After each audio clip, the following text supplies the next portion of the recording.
এত দারুণ একটা মাছের রেসিপি জাস্ট 10 মিনিটে বানিয়ে ফেলো তোমরা। তো বন্ধুরা, welcome back to my channel Payel tasty travels. আজকে কিন্তু তোমাদের জন্য একটা সেরা মাছের রেসিপি নিয়ে এসেছি। আর এই মাছের রেসিপিটার নাম হচ্ছে তিল ভাপা মাছ। অনেস্টলি বলছি বন্ধুরা, দেখতে যতটা টেস্টি লাগছে না, খেতে তার ডাবল ভালো। আর সব থেকে মেন কথা, জাস্ট 10 মিনিটস লাগে এটা বানাতে, মানে 10 মিনিটে তোমরা এমন একটা দারুণ মাছের রেসিপি বানিয়ে নিতে পারবে। তো দেখা যাক আমাদের এই তিল ভাপা মাছের রেসিপিটা কিভাবে বানানো হয়। ফার্স্ট অফ অল তো আমরা একটুখানি বড় সাইজেরই মাছের পিসগুলোকে কেটে বাজার থেকে নিয়ে আসবো। তারপর মাছটাকে আমাদেরকে ভালো করে ধুয়ে নিতে হবে। তারপর এই মাছটার মধ্যে আমরা কিন্তু লেবুর রস দিয়ে দিয়েছি আর লবণ দিয়ে ওই ধরে নাও অ্যারাউন্ড 30 মিনিটের মতো আমরা মাছটাকে ম্যারিনেট করে রেখে দিয়েছি।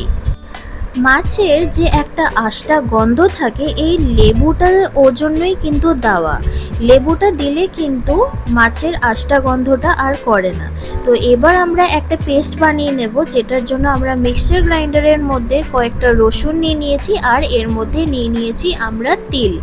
তারপর এর মধ্যে আমরা কয়েকটা কাঁচা লঙ্কা দিয়েছি আর একটুখানি জল দিয়ে এটার একটা আমরা পেস্ট বানিয়ে নিলাম। আমরা কিন্তু হাফে রেসিপি কিন্তু এসেই গেছি, মানে আধা রেসিপি বলতে গেলে আমাদের তৈরি হয়েই গেছে। এবার তো জাস্ট গ্যাসে দিলেই আমাদের মাছটা তৈরি হয়ে যাবে। তো আমরা একটা কড়াই নিয়ে নিলাম, তারপর এর মধ্যে আমরা সাদা তেল নিয়েছি। হ্যাঁ, এটাতে কিন্তু আমরা সর্ষের তেল ইউজ করব না, আমরা সাদা তেল ইউজ করব। আর আগের থেকেই কিন্তু আমরা পেঁয়াজগুলোকে এমন লম্বাভাবে কুচিয়ে রেখেছিলাম, তো এর মধ্যে আমরা দিয়ে দিলাম।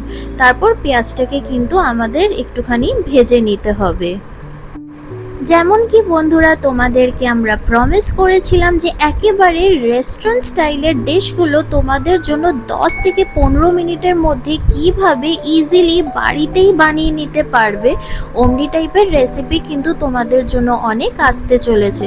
তো তোমরা কিন্তু এই চ্যানেলটাকে সাবস্ক্রাইব করে নিও আর কিন্তু বেল আইকনটা প্রেস করে রেখো, তাহলেই তো এমন টাইপের দারুণ দারুণ রেসিপিগুলো তোমাদের নোটিফিকেশানে চলে যাবে। আর বাড়িতেই তোমরা ইজিলি এত, মানে কি বলবো, এত ইজি রেসিপিগুলো তোমরা বাড়িতে বানিয়ে নিতে পারবে তোমাদের প্রিয়জনদের জন্য। পেঁয়াজটা কিন্তু আমরা ভেজে নিয়েছি। তারপর যে মিক্সচার গ্রাইন্ডার ওই তিলের পেস্টটা আমরা বানিয়ে রেখেছিলাম এর মধ্যে আমরা কিন্তু দিয়ে দিচ্ছি। আর তারপর বাটিতে আমরা একটুখানি দই নিয়ে নিয়েছি, তারপর ওটাকে কিন্তু আমাদেরকে ভালো করে ফেটিয়ে নিতে হবে। না হলে কিন্তু আমরা যদি এমনি ডিরেক্টলি দইটা দিয়ে দিই তাহলে কিন্তু কেটে যাওয়ার চান্সেস থাকে, জল ছেড়ে দেবে। এর চেয়ে বেটার কিন্তু আমরা এমনভাবে ফেটিয়ে নেব ভালো করে। তারপর এই দইটা এর মধ্যে, মানে কড়াইয়ের মধ্যে আমরা দিয়ে দিচ্ছি। তারপর আবার কিন্তু আমাদেরকে এটাকে ভালো করে মিক্স করে নিতে হবে। তারপর মিক্সচার গ্রাইন্ডারটার মধ্যে কিন্তু আমরা একটুখানি জল দিয়ে ওই যা বাটা ছিল, মানে ওই তিলের যা পেস্ট ছিল, বাদবাকি পেস্টটা কিন্তু আমরা জল দিয়ে এমনভাবে এটাকে দিয়ে দিয়েছি কড়াইয়ের মধ্যে। তারপর আবার এটা আমরা ভালো করে মিক্স করে নিচ্ছি। অলমোস্ট কিন্তু আমাদের এই রেসিপিটা হয়েই এসেছে। ব্যাস, এবার শেষ কিছু জিনিস আমরা এর মধ্যে দেব। তো এর মধ্যে আমরা একটুখানি লবণ দিলাম আর একটুখানি আমরা স্বাদ অনুযায়ী চিনি দিলাম। চিনিটা দেওয়া হয় বিকজ এই দইটাকে ব্যালেন্স করার জন্য। তারপর আবার এটাকে আমাদেরকে ভালো করে মিক্স করে নিতে হবে। মাছগুলো কিন্তু আমরা 30 মিনিটস ধরে ম্যারিনেট করে রেখেছিলাম ওই লেবু আর নুন দিয়ে। তারপর এই মাছগুলো কিন্তু এর মধ্যে আমরা দিয়ে দিচ্ছি।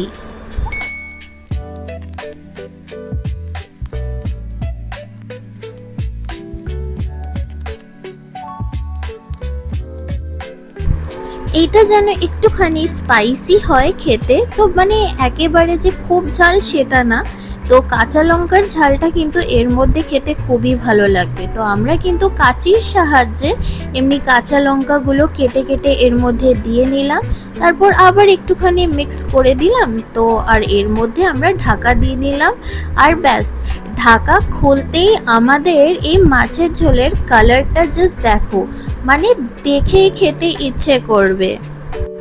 ভিডিওটা পুরো দেখে তোমরা বুঝতেই পারলে যে কত সহজে আর কত কম ইনগ্রেডিয়েন্টস দিয়ে এই তিল ভাপা মাছের রেসিপিটা কিন্তু আমাদের হয়ে গেল।